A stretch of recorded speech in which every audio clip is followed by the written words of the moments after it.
Conversaciones con ciencia. Las bacterias frente al sistema inmune. Desde que apareció la vida en la Tierra, se inició una carrera evolutiva entre los patógenos y la inmunidad. Casi 4.000 millones de años más tarde, los científicos están aprendiendo a utilizar la inmunidad para mejorar la salud de las personas. Hola Almudena, ¿qué tal? ¿Qué tal, Dani? Almudena, cuéntame cómo llegaste a tener un laboratorio de inmunología en el CENIC. ¿Cómo es tu vida?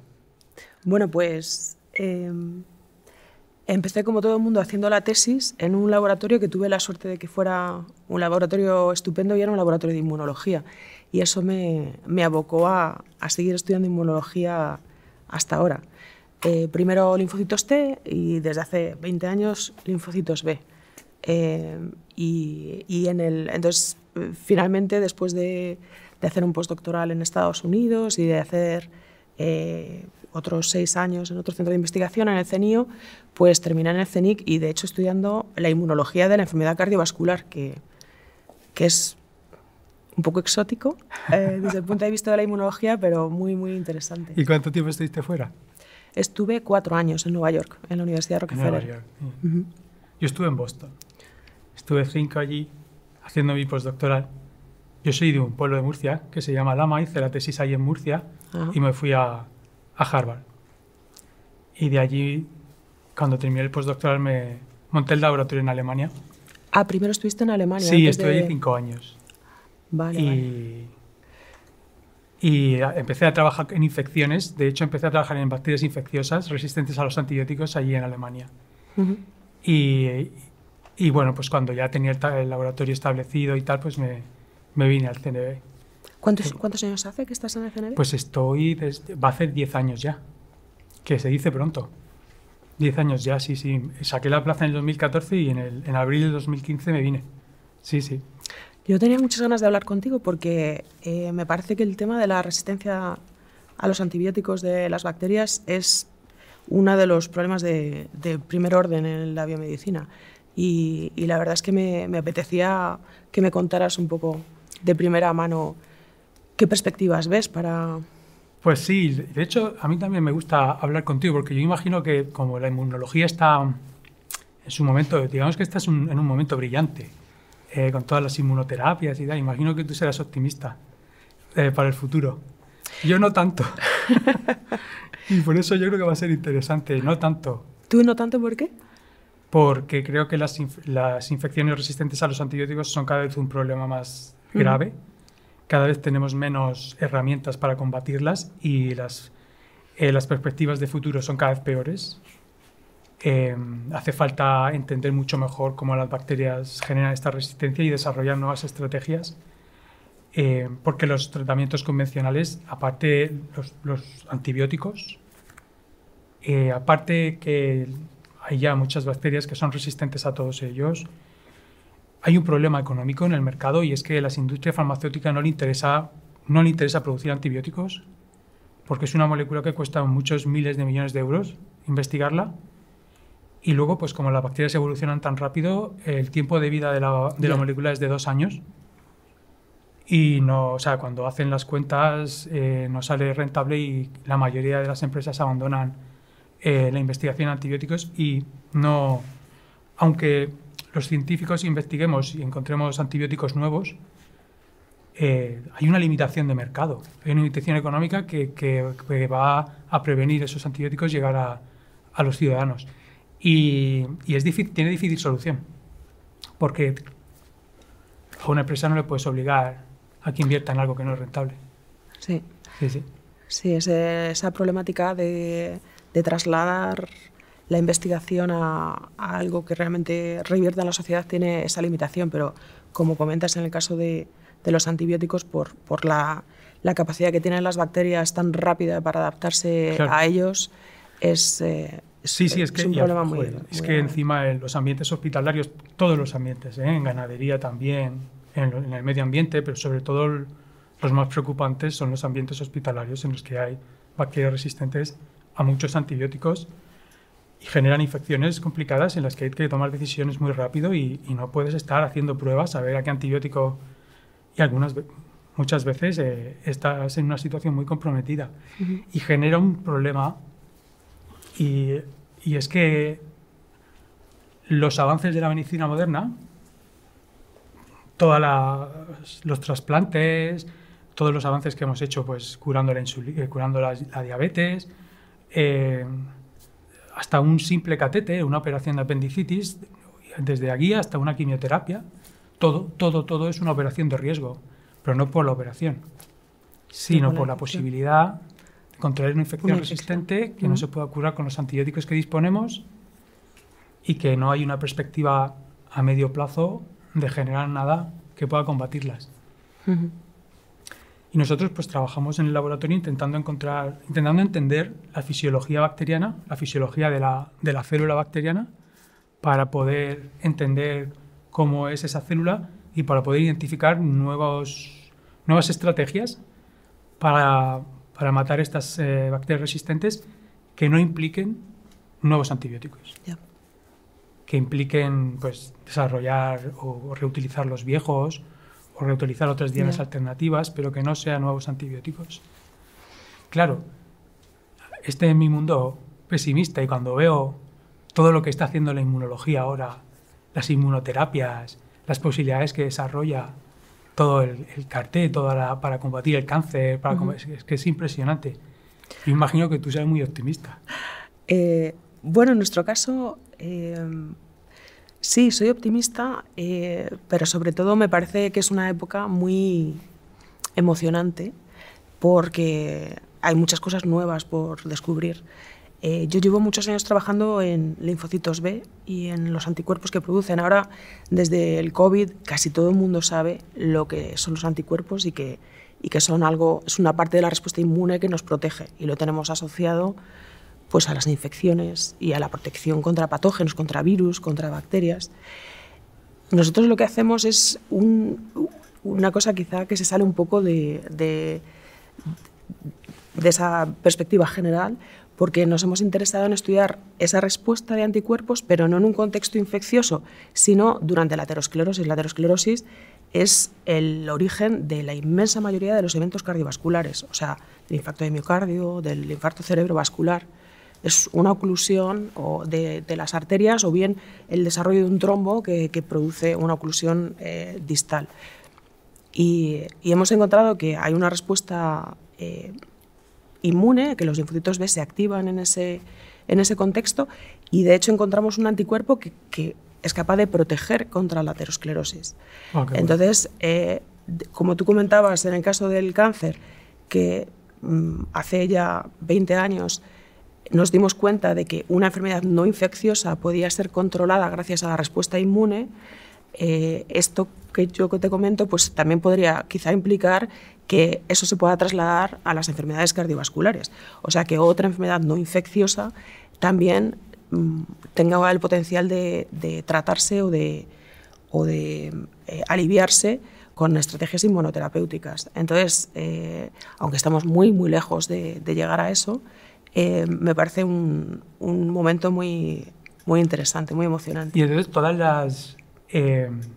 las enfermedades cardiovasculares implican arteriosclerosis, digamos, en cierto grado, pero todas están relacionadas con... La inmensa mayoría de los eventos cardiovasculares de este tipo, de oclusión de las arterias, sí, implican aterosclerosis. Qué curioso.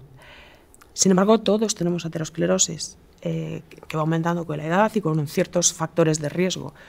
O sea que de manera subclínica, sin ningún tipo de síntoma, todos tenemos aterosclerosis que en un momento determinado puede generar estos eventos, que lo que hacen es impedir el flujo sanguíneo y por eso, pues eso, hacen que el corazón, una parte del corazón, deje de funcionar. En bacterias casi que es al contrario, porque quitando algunos patógenos que yo diría que están como más diseñados para matar, como la tuberculosis o el anthrax, pero la mayoría son, digamos, buenos chicos. Es que simplemente están en el sitio incorrecto. Yeah. Y pues encuentran un lugar donde pueden crecer, tienen comida y... Porque claro, es que la comida eres tú, se comen tus pulmones o se comen... Pero ellos, en teoría, en principio no querrían hacerte daño. Y algunas veces los tienes tú los tienes tú en la flora de la piel o en los pies y pues sin querer con un catéter, con una pequeña inyección, con una operación se internalizan y es cuando se genera el problema.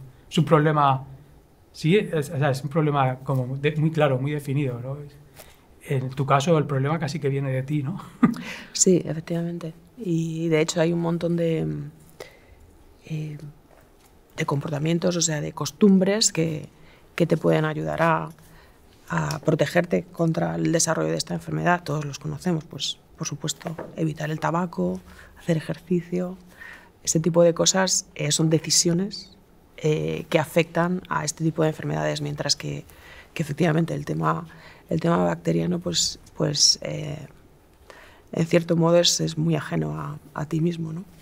Oye, y es que me han dicho que eres la primera mujer que ganó el premio de la Fundación Banco Sabadell. Sí. Yo no lo sabía. Sí. Enhorabuena. Sí, rompiendo barreras. La verdad es que sí, a ver, el premio Banco Sabadell es fantástico, seas mujer o seas hombre, pero es verdad que me hizo ilusión ser también la primera mujer en recibirlo. No sé para ti si fue...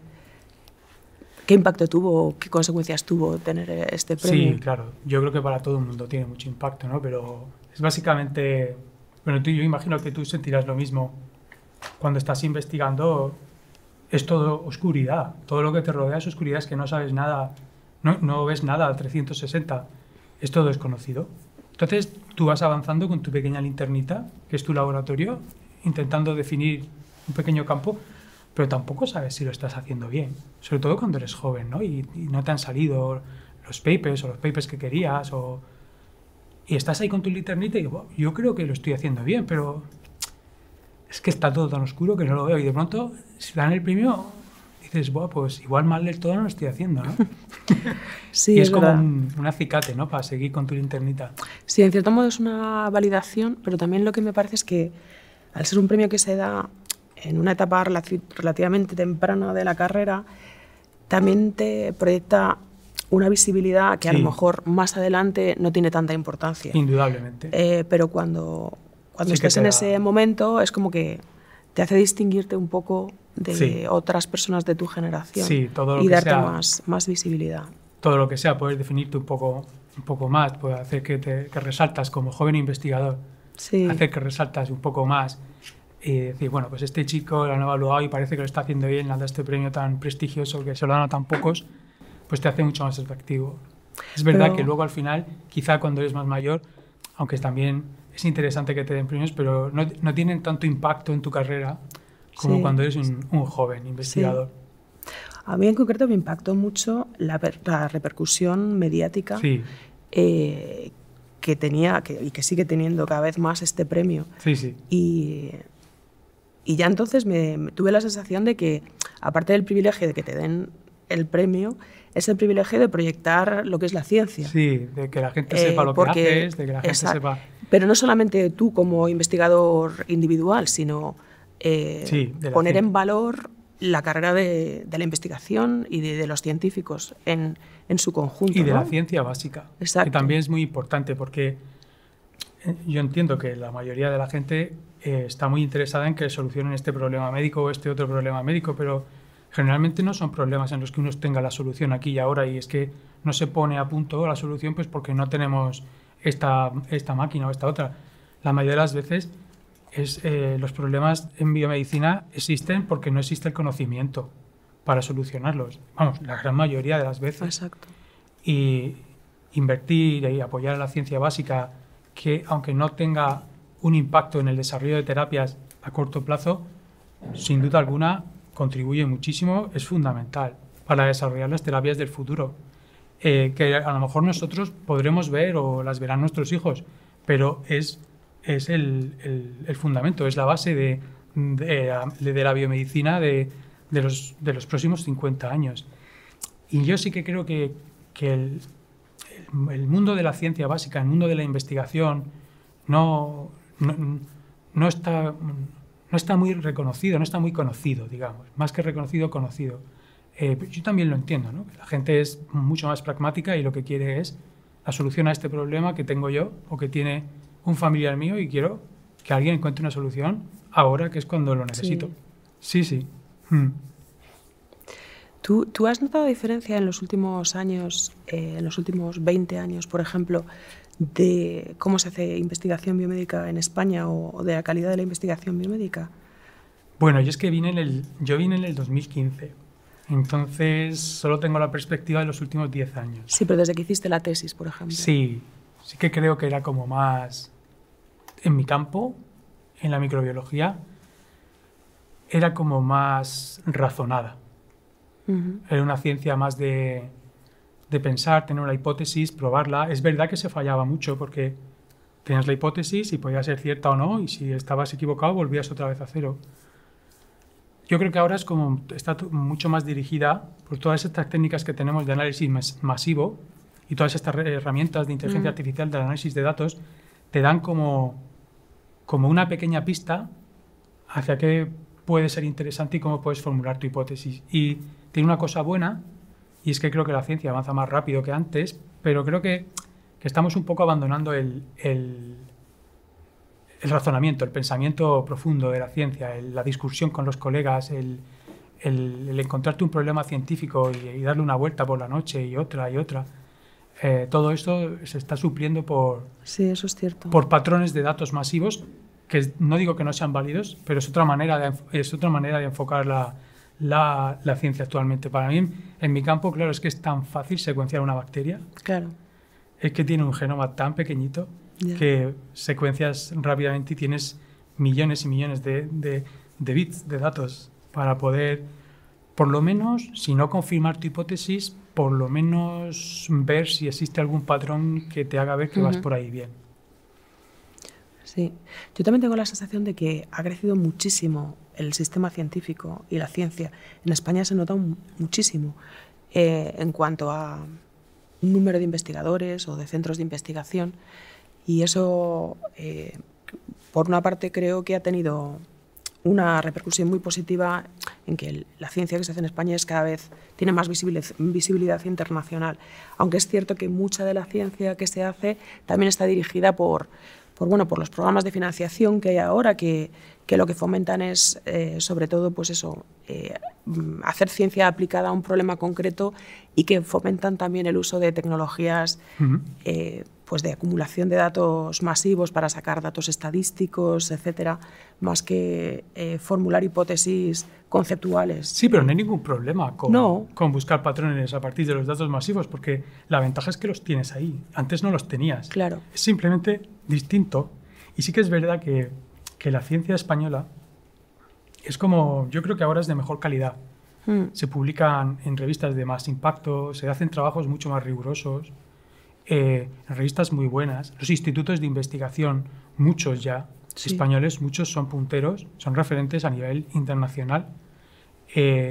Aparecen centros con fundaciones privadas, ya no solamente el Ministerio de Ciencia, ya aparecen otras instituciones que hacen una ciencia espectacular, buenísima, mucho más dirigida, centros temáticos y con investigadores, tanto españoles como extranjeros, que vienen a España a hacer su investigación. También es reconfortante ver que gente que no es de tu país decide venir a España y que cree que es un buen futuro. Sí, ahora solamente faltaría aumentar un poquito más la inversión. Sí. Sí, el problema es la financiación, que no te permite llegar a unos niveles de competición con otros laboratorios. Entonces, ahí yo creo que la mayoría de los grupos científicos españoles tenemos que decidir qué batallas podemos luchar. Claro. Y si sabes que hay algún laboratorio de Alemania y tal que está persiguiendo la misma pregunta que tú, pues probablemente abandonas. Cosa que si tuvieras financiación igual no lo harías. Sí.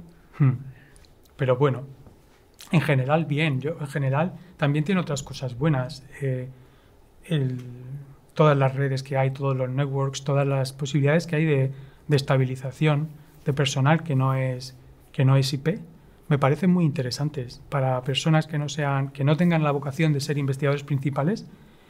Existen posibilidades de incorporarse a laboratorios en una escala intermedia, que en otros países esas opciones no están tan desarrolladas, como por ejemplo en Alemania. Eso me parece interesante. Sí, a mí también me parece interesante, y de hecho siempre, no sé cuál es tu opinión, por ejemplo, de los estudiantes que están haciendo la tesis contigo o sus postdocs, etc. Veo un cierto desánimo en la generación más joven hacia la carrera investigadora. Y es verdad que es una carrera que implica mucha dedicación, sí. Pero a mí me parece que en términos generales la situación de ahora no es peor que hace 20 años, no. Es de hecho mejor. Y yo por eso siempre creo que lo que es importante es no tener miedo. Es al menos lo que yo les digo a ellos. Hay que, si te gusta, si realmente te apetece dedicarte a la ciencia y hacer investigación, hay que mirar hacia el futuro y lanzarse sin miedo. Porque yo creo que oportunidades existen. Y como dices tú, incluso sin necesidad de llegar a ser jefe de grupo, hay opciones para... Sí, que las hay. Para tener cabida en el mundo de la ciencia. Sí que yo también noto. Yo creo que eso lo notamos todos de una manera general. Es cierto desánimo, hastío. También es cierto que es que hay más. Antes, como las condiciones, como has dicho, eran mucho peores, quizá los que nos dedicábamos a ciencia éramos personas con un compromiso y una vocación clara. Es que yo, por ejemplo, yo empecé la tesis... Yo no conseguí beca el primer año. Yo empecé la tesis, yo trabajaba gratis. Es que en esos tiempos era normal, ¿eh? Ahora es ilegal. Sí, sí. Pero en esos tiempos, el que no consiguieses una beca es que había tan pocas que ahora ni siquiera el centro te podría contratar. O sea, no podría. Claro, ahora... Entonces yo también creo que pues hay algunos chicos que se toman esto como un trabajo, ¿no? Y llegan, hacen lo que se les dice, lo que tienen que hacer. Fíjate, es que a mí me parece... Yo es que adoro mi trabajo, me fascina mi trabajo, creo que es el mejor trabajo del mundo. Es que puedes pensar y puedes llevar a cabo tus ideas, no tienes que darle explicaciones a nadie, solamente eres tú con la ciencia, con la verdad. Y estás tú en tu boyate, en tu pequeño mundo, y es fascinante cuando descubres algo. Es nuevo, muy emocionante. ¿no? Yo creo que no hay nada parecido. Hay gente, tengo amigos que trabajan en otros sitios mucho más sistemáticos y tal, pues que no sienten eso, ¿no? Y a mí me encanta levantarte por la mañana y tienes un experimento y crees que ha salido bien y estás en la cama y dices, pues como el Día de Reyes, estás nervioso, sí. Como un niño en Día de Reyes, estás nervioso, ay, que habrá salido, voy rápido a ver qué tal y luego pues no te sale y te enfadas o te sale y te pones contento y creo que es un trabajo, no puedo creer que me paguen por esto. Es verdad.